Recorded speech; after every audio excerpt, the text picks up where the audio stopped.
Hi friends, welcome to my channel. I'm Arpita Karwa, and in this video lecture I'm going to talk about how you can remember whatever you learn during your UGC NET English preparation. Guys, when you start your course and you start preparing for UGC NET English, you find that you come across so many writers, so many works, so many dates. Like there are writers whose works are very similar. We have Edmund Spencer writing Astrophil, we have Philip Sidney writing Astrophil and Stella. So you need to remember that these are two separate works written by two different writers. At the same time, there are so many characters, and there's this work by Marcel Proust who has written In Search of Lost Time, and that work has more than 2000 characters. So you'll find so many novels and so many plays having so many characters, and you need to remember all those characters. At the same time, there are dates, like English literature is flooded with dates. You need to remember that also. So during your preparation, you sometimes struggle in remembering all those things, and even after studying really hard and for long hours, you end up getting frustrated and you end up feeling as if you will never be able to clear NET exam. So what helps is knowing how to study. Guys, rote learning, which is memorizing, basically when you're looking at the page and you're memorizing, that is called rote learning. Rote learning is not effective. Psychology says that if you use study techniques and different study methods, you'll be able to retain more, and you'll be able to retain them for a longer duration of time, and also it will be very fun. Okay, so rather than having that monotonous study drill in which you end up losing interest and you end up checking your Instagram just because you don't feel like reading the text anymore, it's better that we use certain study techniques which will help us not only to retain better but also to remember things easily, fast, and to remember them for a longer period of time. And also these activities are really fun filled, so you will never get bored of your study routine. So let's get started. The first important thing that you can do in your study routine is creating an exposure effect.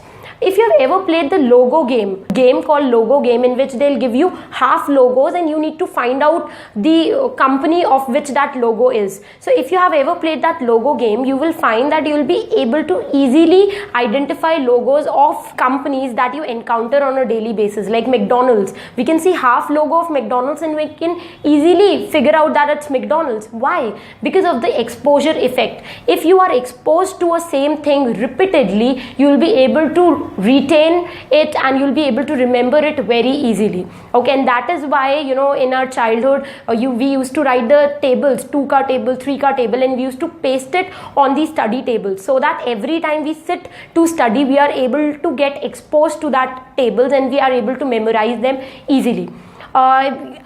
What I did during my preparation was that I used to have these sticky notes pasted all over my room, and I used to keep on going through my room, and I used to move from one corner to the other corner and keep on glancing at that sticky notes. Like I used sticky notes for learning the movements and groups. Okay, I used to have this table in which I used to divide them and under different years, and then I used to remember the names of all the people associated to that literary movement.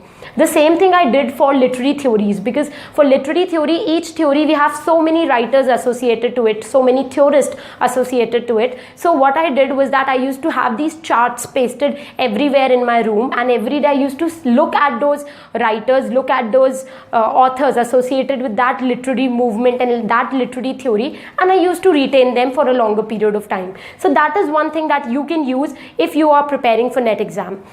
The second important thing that you can use is using study tools. Like I'll show you how I used to study. I'll show you all my copies and my registers and how I used to make notes. Okay, I've already talked about a video wherein I've talked about the websites I referred to when I was preparing for NET exam, and in those websites I used to find certain things I used to write down in my registers, and I used to prepare complete notes. I've already made a video on websites. I've made a video on how to make notes. In this video I'm going to show you all my notebooks, and I'll show you how I use different study tools. These are like my notebook, few of my notebooks. Okay, so like this notebook is on paper 1, then we have this notebook on history of British literature from Victorian to postmodern. Then I have a notebook on European, American, Indian and post-colonial world literature basically. Then I have a notebook on lectures, then I have a notebook on theory and criticism.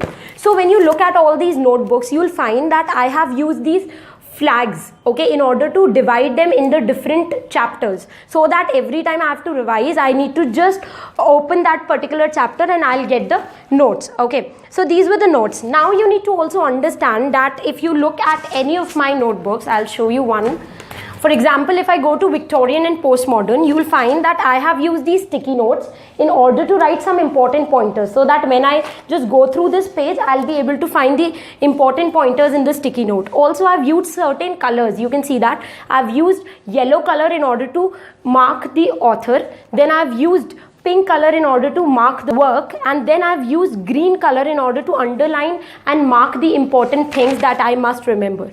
And this is how I go about with my notes, and this is how I've prepared like all my notes. So you can also use such things. It will make your notes beautiful. You'll feel like studying them, more organized. You'll be able to locate, like this is a chapter on modern writer. I've marked it with this flag called pink. So I have these different markers. Then I used to use certain bullet points in pencil. I used to draw certain diagrams so that I can remember them. So this is how I used to go about with my notes making, and these are the study tools that I used. There are other tools. I use mind maps in order to make notes of different writers and different works, so that I can just link them and then I can understand what the story is saying.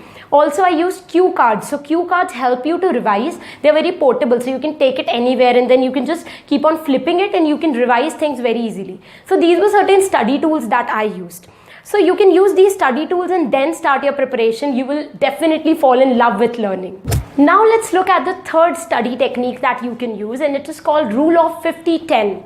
Now this is a rule based on a psychological principle which says that average attention span of a person is 50 minutes. A person can keep himself or herself attracted to doing a task for not more than 50 minutes, and after 50 minutes your brain gets drained out and it doesn't want to concentrate any further. And that is why in schools we have periods of about 40 to 50 minutes, and then we have next period, so that a student gets a break from the studies.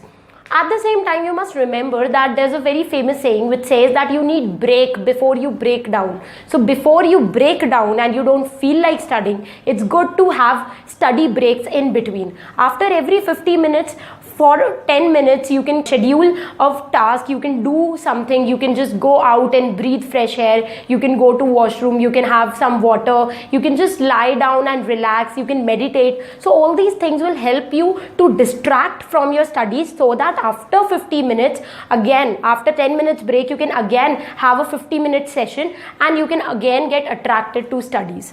So for that, I always have this Stretchly app on my desktop. Basically, I make all my notes now on my desktop. So I have this Stretchly app. Stretchly app mein you can make changes in your study routine, and after every 50 minutes, it will make your screen blank. So you cannot work on your desktop. You have to stand up and you have to do something for next 5 minutes or 10 minutes. And only after 10 minutes, your desktop will open and the desktop window will open again. So you can download this app. It is a beautiful app. It will help you to keep yourself motivated and you keep yourself distracted, so that you are attracted again to your study routine. Fine. Now the fourth important point that I would like to mention here is that know your kind of study personality. Everybody is blessed with different kind of personality. Certain people remember more when they look at a thing. They can remember more when they see a visual of certain things. Certain people can remember more when they say something aloud, and certain people remember more when they write down that thing. So that depends on the study personality. Now जितने भी brilliant students होते हैं, on all the toppers, they use all the 3 study methods in order to retain better. The 3 study methods are visual, audio and kinesthetic. Okay, so there are people who are visual learners, who have photographic memory. Like I am a visual learner. I learn more when I see things. Okay, so I'm a visual learner. I get the pictures in my mind, and whenever I see a movie or I see a video, I'm able to retain better. So I'm a visual learner.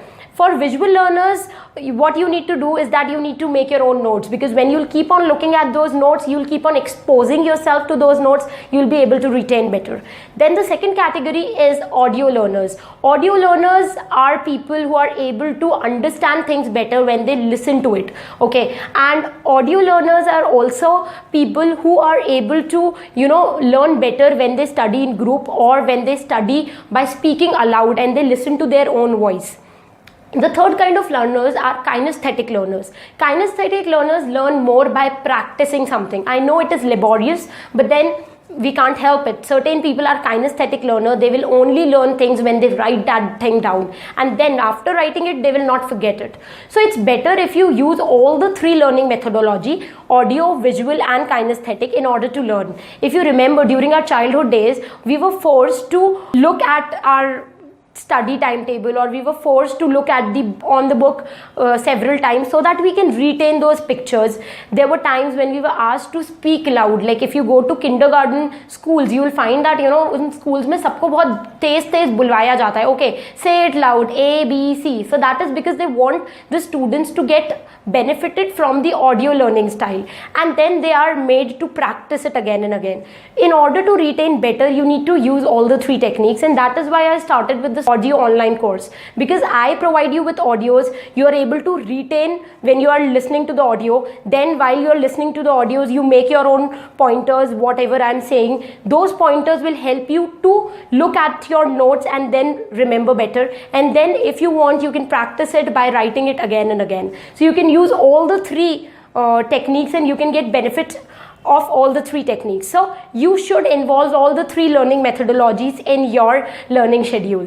There are other learning techniques as well. We need to know about how our mind retain things by using forgetting curve. Then there is a technique called association. Then there are other things like you need to keep a check on your diet. You need to incorporate more proteins in order to retain better, because literature mein you'll come across so many things that you need to actually have a very strong brain in order to understand and retain all that information. Okay, there's this famous saying that if I have to cut a tree, I need to at least sharp my axe first. So similarly, it's important that you first work on your brain. You make your brain strong, you make your brain capable of retaining information, and only then you can start learning and revising.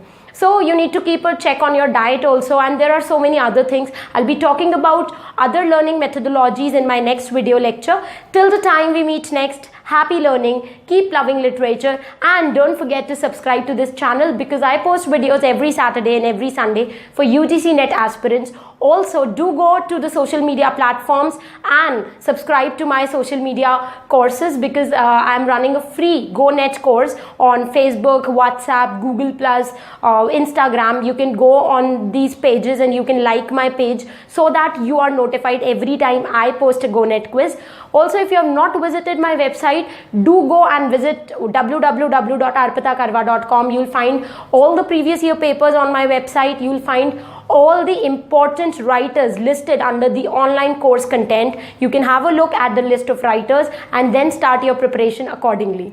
So we'll meet in our next video lecture. Till the time, happy learning, keep loving literature, and stay tuned to arpitakarwa.com.